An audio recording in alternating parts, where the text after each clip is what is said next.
嘉义县今年结合在地观光资源，举办高山地展览活动，为摆六开始连续9天的展览甲体验，配合旅游的路线，打造产业主题馆，介绍阿里山的地区甲嘉义园，希望推动在地产业的发展。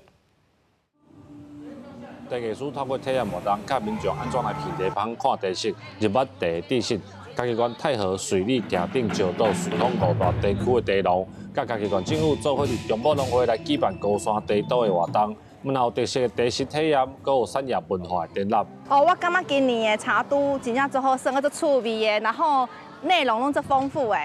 对啊，嘛足侪咱嘉义家己在地的茶农伫遮咧摆摊。咱占咱嘉义地区地产量上济所在嘛，对啊，今年其实品质。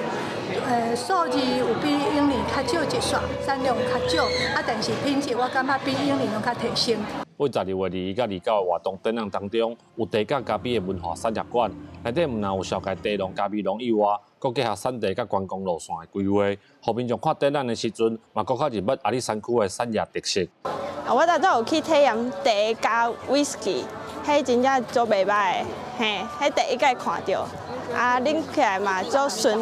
口诶。透过这样的展览呢，把台湾的茶给推出来，尤其是嘉义的高山茶，我们也有5大茶区的一个体验，然后360度的一个环境。那也包括说，我们有把茶跟艺术、跟花艺、跟我们的精工，全部都会结合在一起。除了活动的举办以外，嘉义县政府嘛邀请国内10间旅行业者做伙来合作备忘录，希望透过旅行业者的资源，让产地甲产业会当透过观光带来发展。记者林慧婷，嘉义报道。